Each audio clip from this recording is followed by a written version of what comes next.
Aloha and welcome back to Live at the Legislature. It's time for our weekly Senate segment. I'm the Senate Communications Director, Jesse Broder Van Dyke, and our guest this week is Jarrett Keohokalole, the Senator for Kaneohe and Kailua and Chair of the Technology Committee. Thank you so much for getting up early to join us today. Thank you. Good morning. Good morning.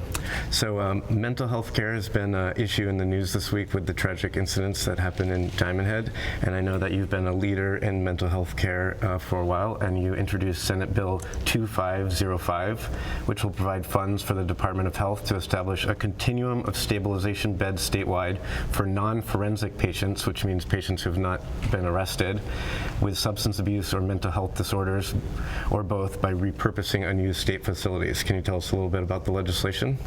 Yeah, thank you. So, well, what we've come to see in the last several years with the homeless population, and then also with the mental health challenges with the rest of the community, is that accessing services is a real challenge unless you've been unfortunately arrested or had some sort of interaction with the criminal justice system. You know, this example of last week was tragic and was one of an individual who just didn't exhibit bad enough behavior for our first responder systems to engage in a meaningful way with things like involuntary commitment or some of our other programs.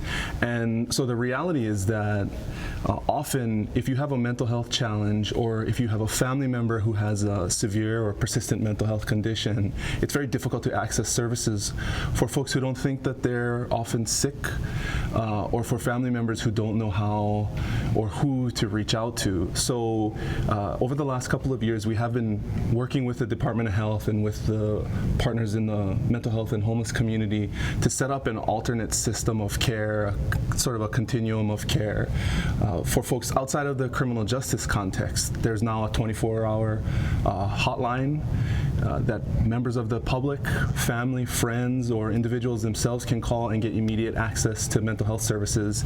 And the bill that we're working on partially allot state funds, but also allows us to redirect Medicaid money.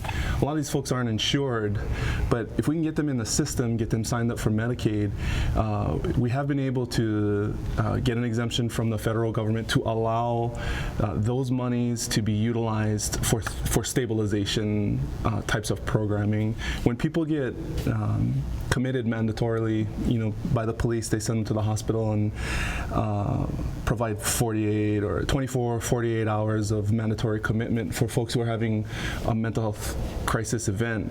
Often what happens is they just get released right back out into the public. I have Castle Hospital is located in my district in Kailua, and the police and the folks at the hospital have said we have folks who cycle in and out of that mandatory commitment program 2-3 times a month, because there are no wraparound services to capture those individuals once they've had time to stabilize and are ready to get some kind of ancillary help. So that's what we're trying to do here with the bill. So what kind of steps do we need to take in order to help people who don't understand they need help or refuse help? So in particular with the bill, one of the things we've noticed is we've revamped our first responder systems to try and divert people out of jails and into treatment, mandatory commitment, things like law enforcement assisted diversion, and community court are all opportunities for folks, particularly the chronic homeless who have mental health conditions, to access services. But what we're finding is that once they get connected with the services, sometimes there's a gap in between when we get in contact with them and when they get assessed and when we can actually get them into some sort of long-term stable treatment regime or even housing. And so what we're trying to do with this program is use some of our underutilized state resources just to provide stabilization beds for folks who need sometimes 10 days or 2 weeks to rest, to recover, and allow medical professionals to do a really meaningful assessment. These are folks who have not often have not committed any sort of crimes, and so are not afforded the opportunity to get that type of medical treatment in jail, which is not where we want them anyway. And so the whole idea is to leverage our resources, restructure the system to provide access to folks, try and get them off the street and into some sort of help long term. And you mentioned earlier a 24-hour crisis hotline, and this number can be used both by family members who might know someone who's mentally ill, and I know a lot of times it's a challenge, people don't know where to turn. So I'll just read the number for everyone at home. It's 1-800-753-6879. Once again, that's 1-800-753-6879. And what sort of assistance can people expect when they call in? Well, number one, they'll get somebody on the other end of the line. You know, in my district, unfortunately, I know some of the real chronically homeless individuals because the homeless population is getting younger. And you never know when people in the general public or when family members might be able to reach out to somebody who's in crisis like that and get them to agree to receive some sort of help. You just never know.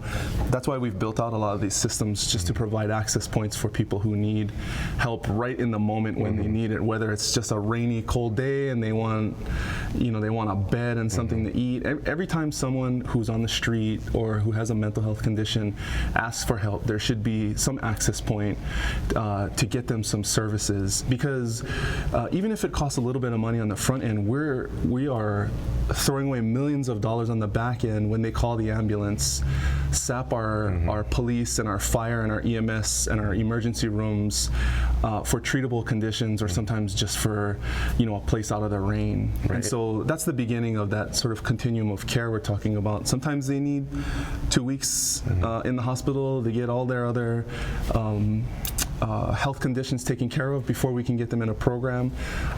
Sometimes it's quick and then we can get them into some sort of treatment. But the whole idea is providing those access points, because it shouldn't be fire or police or EMS that are being the social workers for the homeless population and everyone else in the community who have mental health conditions but are not committing crimes. And as expensive as it may be to give people 10 days or 2 weeks of help, it's much more expensive to send them to the emergency room over and over again, and a burden on our first responders. Absolutely. Castle Hospital is an emergency room, the only emergency room access point on the windward side of Oahu. Queens is our major trauma center in the state of Hawaii, and I've gone through ride-alongs with first responders, EMS.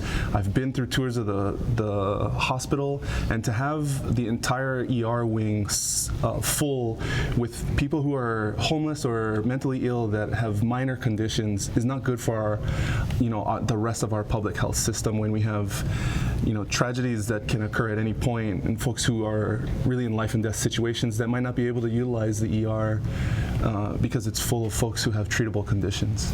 Well, thank you so much for your efforts on this difficult issue, Senator, and we'll keep in touch with you as things develop. Thank you very much. Thank you so much for joining us. And on a lighter note, I'd just like to point out that this may be the tallest episode of Live at the Legislature ever. 263, gentlemen.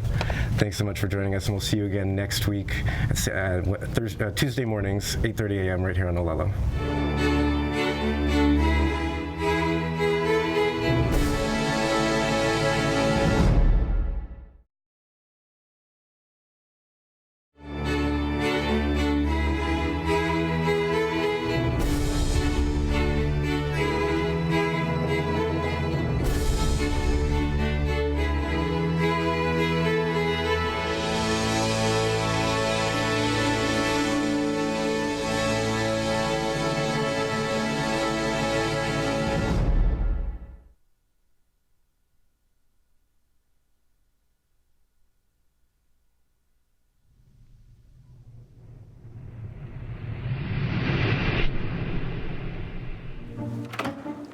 What are you doing? We have to go. I'm gonna be late for work. It's Tuesday morning. I gotta record live at the legislature on Olelo. Senate and House leadership discussing what's happening at the state capitol. So just watch it on the news tonight. Come on, let's go. Hey, this is like getting the news before it's news. If only I could get this remote to work.